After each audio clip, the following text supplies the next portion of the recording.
Hi, I'm Stan. Hi, I'm Gerri. We're churchaholics. We lead a church that's addicted.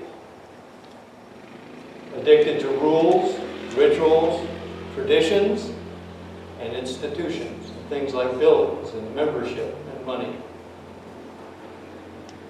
Two of our favorite authors who are church experts and theologians are Richard Rohr and Rebecca Simon Peter. Both of those folks have studied it, and they think that the church has a lot to learn from the AA, the Alcoholics Anonymous, and Narcotics Anonymous 12-step program about overcoming our addictions. Rebecca recently made a list of things we can learn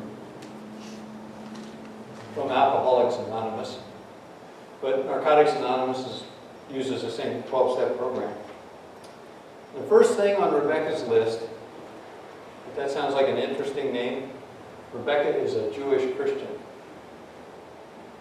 And her name changed to Simon Peter when she became a Christian. Rebecca Simon Peter, yeah.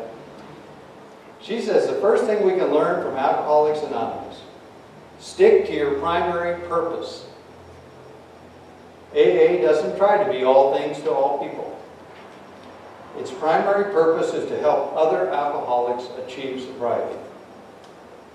That's what it does, and it does it very well. If someone wants to apply the 12 steps to overeating or smoking or shopping, a new fellowship is formed. This laser-like focus allows for great success.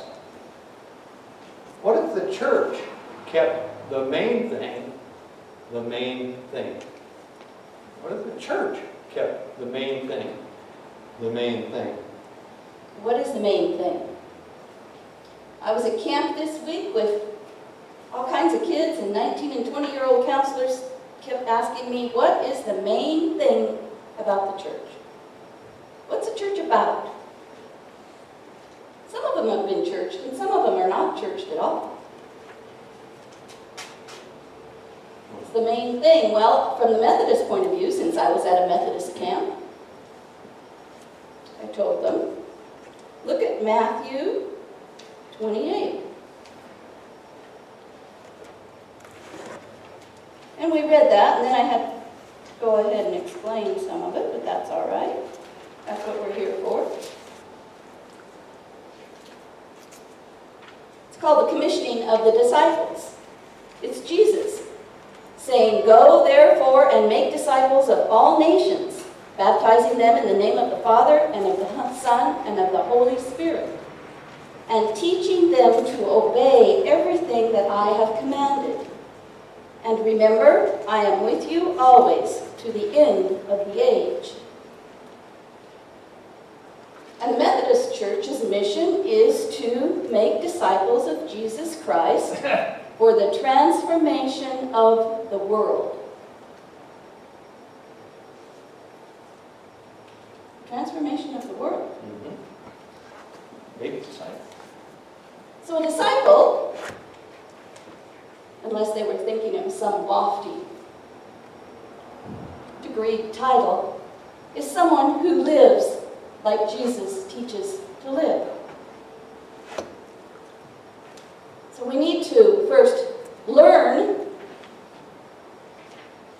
how to live like Jesus, which is what we're here for, and to grow in that learning, and then to go out and live what we learn so that others will see that that's what we're doing.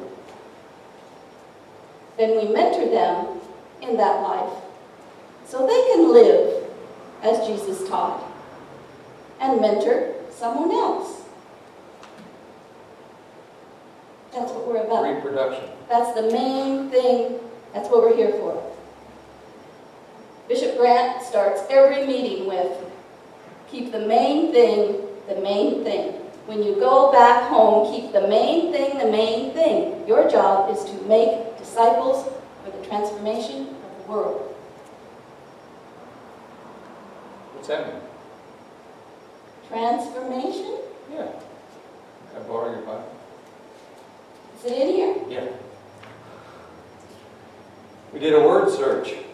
Believe it or not, the word transform is in the Bible. Yeah. It's in one of Paul's letters. As a matter of fact, I know you all love Paul. So it's in Romans chapter 12. Verse 2 is, do not be conformed to this world, but be transformed by the renewing of your minds, so that you may discern what is the will of God, what is good and acceptable and perfect. You know what conforming is? You want to hear it in plain English? Yeah. Eugene Peterson says in the Message, don't become so well adjusted to your culture that you fit into it without even thinking. Instead, fix your attention on God. You'll be changed from the inside out. Readily recognize what Jesus wants from you and quickly respond to it. Unlike the culture around you, always dragging you down to its level of immaturity, God brings the best out in you, develops well-formed maturity in you.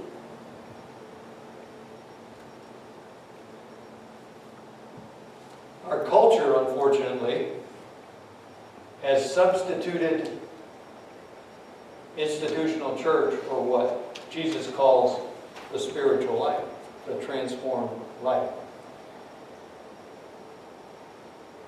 For us to transform the world, we have to first be transformed ourselves. Our minds need to be renewed, to use Paul's word. What does transformation of the world look like?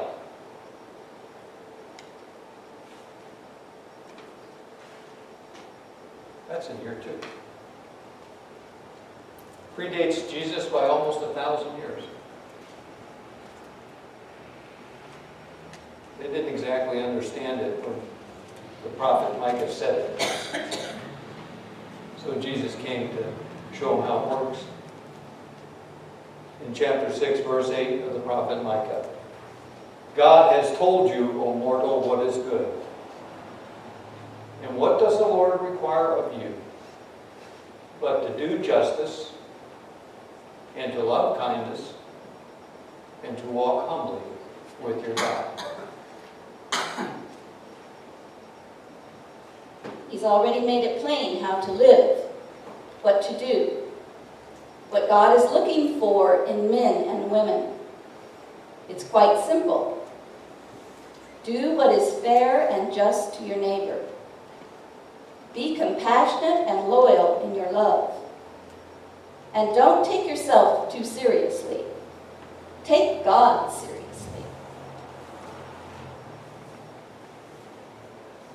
Do justice. Love kindness. We call that charity. And walk humbly with God. We're good at charity. We really are. We are good at charity. Walking humbly with God and justice, not so much. The hardest one is justice. The reason we have so much trouble with justice is our culture is centered on individualism, consumerism, and tribalism, all of which, by their very nature, are unjust compared to love and be fair to your neighbor.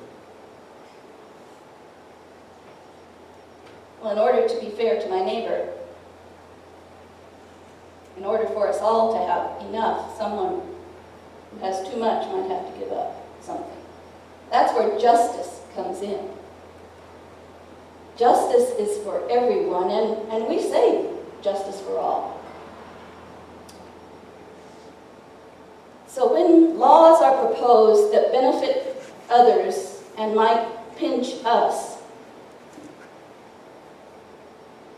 do we vote? When taxes are proposed, Give me an example. the minimum wage. If the minimum wage is $15, I'm going to have to pay more for stuff, Right. so someone else can make a living wage. Right. I'm going to do with less so they can have what they need. When the school levy's proposed, I don't have kids in school. Yeah. Why should I pay more tax? I don't want to pay more taxes. Well, you would pay more taxes because it's for the greater good of the whole community. So take a second and talk to your neighbor about what you could give up, what you could support that may not benefit you, that might actually hurt your pocketbook or your lifestyle. What could you give up for the greater good? Take just a minute to talk about that. That's justice. And justice comes from kindness. If you're kind, you're doing justice.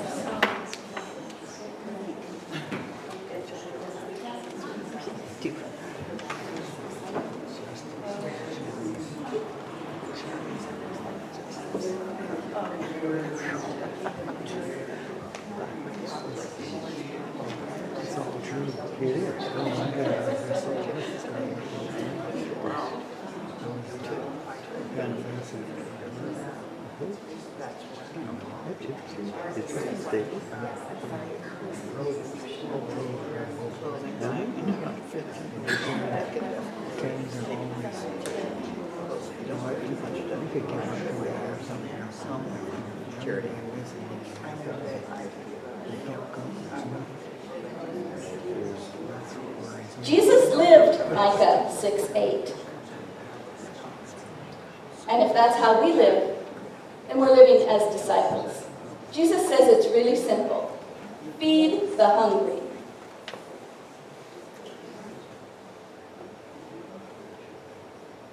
Give a drink to the thirsty. Clothe the naked. Not if you have extra, feed the hungry. Not if you have time, feed the hungry. Pretty simple. Feed the hungry. Give a drink to those who are thirsty. Give a house to the homeless. Help them find shelter. Give clothing to the naked. Visit the sick and those in prison. How many have visited people in prison? I don't even know anybody in prison. You don't? Not in prison. But there's the problem. There's lots of prisons. You know, a care facility could be a prison. You don't want to be there. From our family here, there's 4 people in prison in life care right now. How many of you have visited? As long as I was there. How was it, Betty, at Life Care? Were you in prison? As long as I was there, I did. And she told me the food was horrible. And you know the first thing they all say when we go visit them? Nobody's been to see us. There's a lot of prisoners in community meal. Right. Prisoners to addictions. Prisoners to poverty. Mental health. You can visit them by simply sharing a meal and listening to their story and developing a relationship with them. There's a lot of prisons and a lot of ways to visit prisoners. And feed and clothe. And help out. And one of the tools in the AA toolbox is the realization that you have to do that yourself. You can't hire somebody to do it for you. You can't ask somebody to volunteer to do it for you. You yourself have to decide that you want to recover, that you want to be a disciple, that you want to be a follower.